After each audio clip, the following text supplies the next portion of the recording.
Take a look at these videos. These videos were actually shot on an 8-year-old GoPro. And it is this camera. It is the GoPro Fusion, which was released in 2017. You can pick this camera up today for about 100 euros on the used market. So should you still get one today? Because as you can see, you can still capture some really cool shots with this thing. That is because it is a 360 camera, so it has two lenses and one lens on each side. It will stitch the images together so you can create a 360-degree image. And by doing that, you can actually reframe later. So you can just pause the video, look around, you can pan and tilt and use keyframes to get a motion out of this camera. So even when you are just putting it still on a tripod, you can still get a pan and tilt shot with this. And as you can see, the camera itself doesn't actually have a full color preview screen. So you just have this small screen.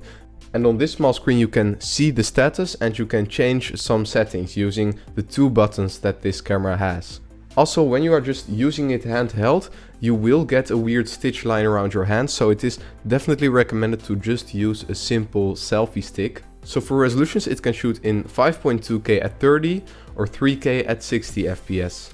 But the 5.2K is the whole 360 image, so when you crop in and get the standard image, it's more like 1080p, but the video quality that you get out of this camera still looks really nice. As you can see, the colors look pretty good. It has removable batteries, so if you have multiple ones of them, you can record for a longer period of time. And what's also interesting is that unlike a lot of other 360 cameras, for each lens you need one SD card. So it takes two SD cards instead of one SD card, and both need to be working. So here's a quick video test using the GoPro Fusion. The camera's right now on the selfie stick. You can see that the horizon stays locked.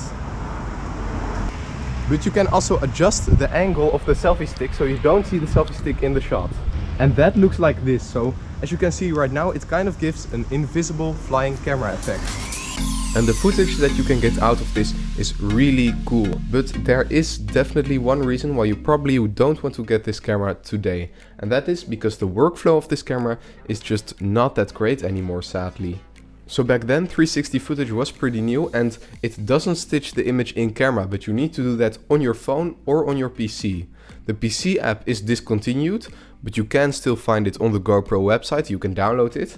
But because it's shooting in 5.2K, it is capturing a lot of data and it's using a high bitrate, which means that the files are massive. So when you are connecting this to your phone, the transferring time of the footage will be very long and you don't have the option to change to a lower bitrate like you have on the newer GoPro Max. And for this camera, the stitching still needs to be done on the phone or PC. And stitching is that it combines these two lenses into one single image. And the stitching on the phone looks pretty bad. It's okay, it's acceptable, but it's nothing amazing. And if you want to stitch on the PC, it takes a long time to stitch the videos together. So for a 1-minute clip, it might take 2 or 3 minutes to convert the footage. And the same is on your phone, so it will take a very long time. And on the app, you can actually reframe by using keyframes. So you can add points and then it will transition between the points, so you can create some nice cinematic movements. But then, once you finished editing, you need to export the video again. And that would have been fine if it all worked completely seamlessly. But I have had multiple times where there were some issues. So sometimes the desktop app doesn't want to connect at all to the camera. So because it is so unreliable, I don't recommend getting this GoPro Fusion in 2025. So even though it could shoot some great videos, it is sadly not a fun camera to use.